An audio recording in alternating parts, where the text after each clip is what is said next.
Teoría del ocio y su relación con el turismo.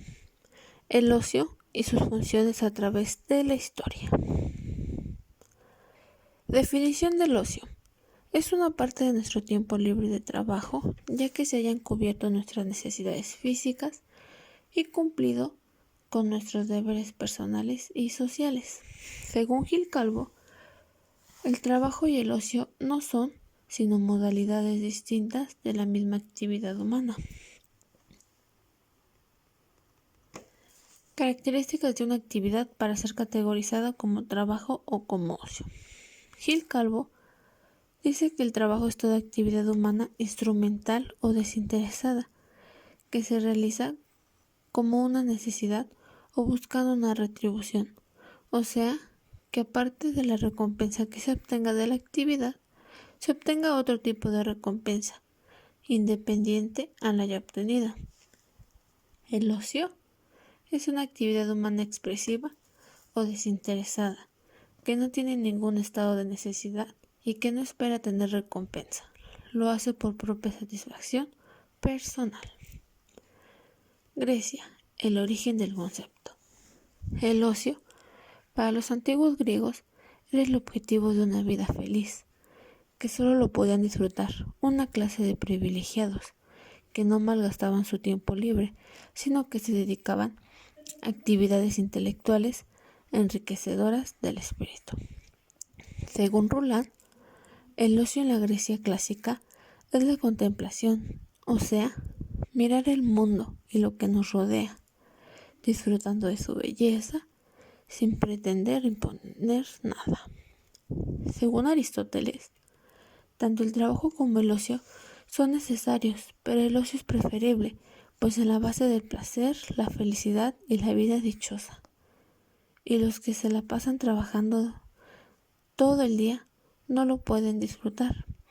Después de buscar posibles soluciones, Aristóteles se dio cuenta de que debía de existir hombres que trabajen y otros que se dediquen al ocio. En los griegos también destacó Epicuro, quien abogaba por una vida de continuo placer para ser feliz. Para él, el placer era la ausencia del dolor o de cualquier tipo de preocupación, quien dividió los placeres en naturales y necesarios, como la alimentación y el abrigo, los naturales e innecesarios, como los deportes y los viajes, y los no naturales e innecesarios, como el poder y la fama. Roma, el tránsito del ocio al negocio. Según el filósofo Séneca, el ocio es necesario para que alguien pueda entregarse desde su infancia a la contemplación de la verdad, buscar la razón de vivir y practicarlo aislado. El filósofo decía que solo con el ocio seremos capaces de elegir un modelo digno, al cual encaminar la vida y avanzar siguiendo pautas uniformes o coherentes. Es decir, que el ocio está destinado a hacer cosas útiles. Cristianismo revalorizando el trabajo. Según Gaspar Roland, la llegada del cristianismo supuso una revolución en los conceptos de contemplación y trabajo. Para el cristiano, lo importante ya no era la contemplación en sí mismo, sino la contemplación de Dios. El trabajo tomó un doble sentido, uno positivo como participación creadora de Dios y otro negativo, poniendo al trabajo como una actividad desagradable y dura donde se rescatan los pecados. En la Edad Media, el trabajo ya es aceptado, pero en un lugar secundario y subordinado, por lo que la exaltación del trabajo por encima de la contemplación vendría en el Renacimiento y la forma protestante.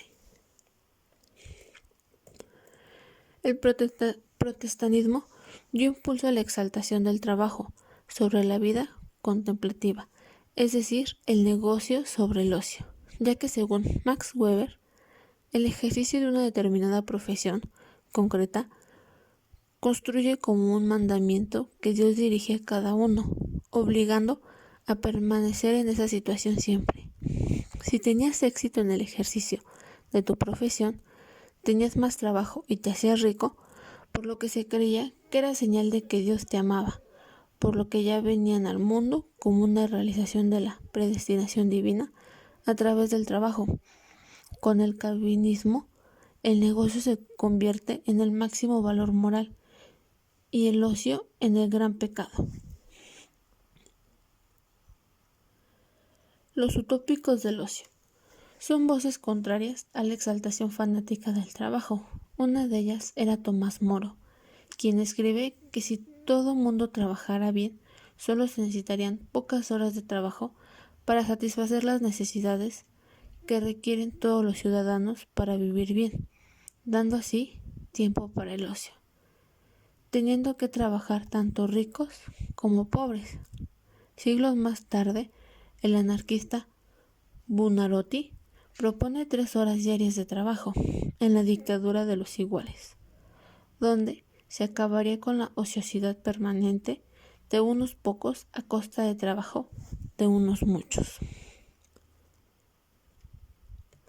La industrialización, tiranía del trabajo y derecho a la pereza.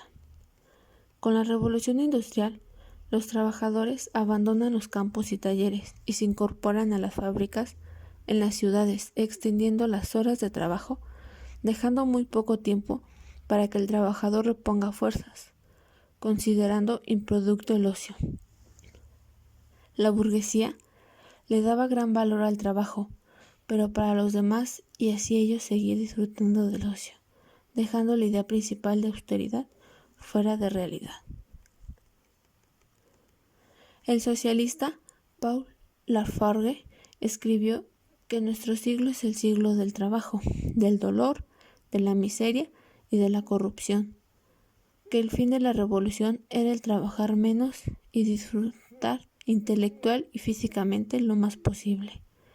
En la actualidad existe una complementariedad entre el trabajo y el ocio, y el significado del ocio también ha variado, ya que de considerarse una forma de desarrollo personal y cultural, se ha pasado a una forma de consumo con formas de liberación, y en ciertos casos con formas de liberación cultural.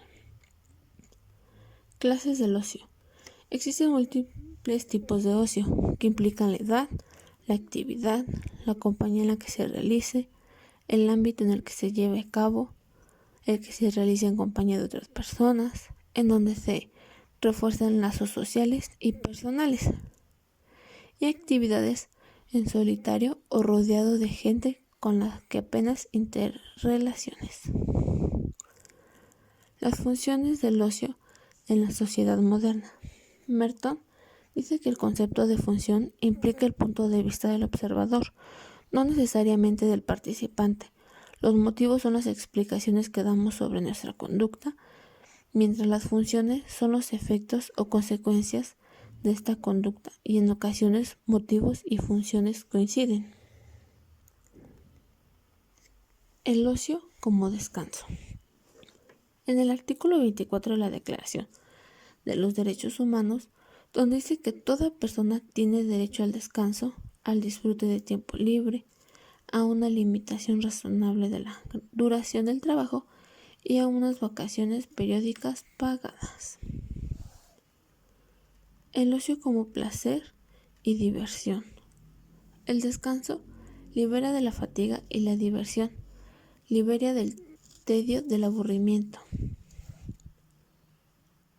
El ocio como evasión.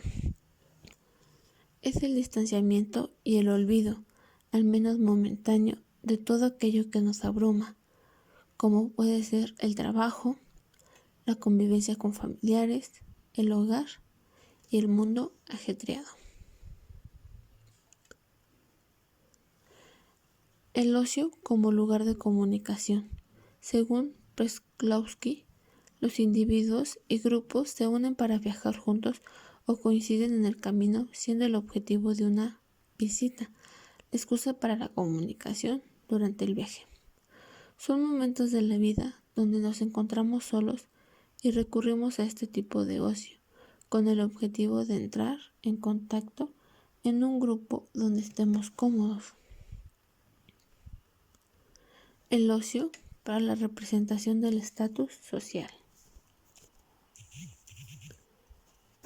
Según Veblen, alcanzamos y mantenemos nuestro estatus social a través del ocio y del consumo ostentoso, que es la práctica que consiste en rodearse en objetos que no son ni funcionales ni útiles, pero sí caros y difíciles de obtener, mostrando así la capacidad económica para adquirirla. Baudrillard explica que el consumo opera bajo el impulso de la competición entre las clases. El ocio para el desarrollo de la personalidad y la creatividad. Según Roger Sue, el ocio, más que una forma de manifestar las ciencias sociales, se convierte en una forma de romper con el conformismo del propio medio social. El ocio facilita la expresión de la propia personalidad, de nuestros deseos y gustos. El ocio para la demostración de la personalidad. El ocio no solo servía para ayudarnos en nuestro desarrollo personal o en la búsqueda de nuestra propia singularidad, sino también tiene la función de mostrar nuestra propia forma de ser y personalidad a los demás en una sociedad cada vez más compleja. El ocio como sector económico. Al principio, el ocio no fue considerado como una fuente de desarrollo económico, pero según Keynes señala la necesidad de que las masas no sean solo trabajadoras, sino también consumidoras. Para que el sistema económico funcione, el sistema económico se encarga de alimentar nuestras necesidades y de promover los consumos de todo tipo, también las del ocio. Para Galbraith, el consumo es la ideología creada por la oferta privada. El ocio como amenaza social. El ocio puede ser una amenaza para el orden social si se ocupa en el desarrollo de ideas y de acciones en su contra, o una amenaza para el individuo si éste no sabe utilizarlo, y aunque un ocio mal gestionado puede ser una amenaza, la falta del ocio puede ser más, ya que debe de tener tiempo libre para ocuparlo en actividades que nos ayuden a tener un carácter preventivo frente a la infelicidad. El ocio como forma de expresión de fuertes sentimientos y tensiones. Según Elias Nover y Eric Dunning, debido a que las normas sociales impiden las manifestaciones públicas de las emociones fuertes, ya que pueden ser considerados como persona mentalmente no sana en la edad adulta. El modo de expresar en público esas emociones son con ciertas actividades recreativas, donde uno pueda de exhibirse, al cual han denominado como miméticas. El ocio como alimentación. El hombre es cada vez menos productor y más consumidor. Aquí, para Eric Fromm, la cultura de nuestra sociedad inculcó una necesidad de comprar y consumir como finalidad que en el fondo sea puramente irracional. Las necesidades de la sociedad actual están sometidas a las necesidades de consumo, que lejos de conducir a su liberación, conducen a su alineación.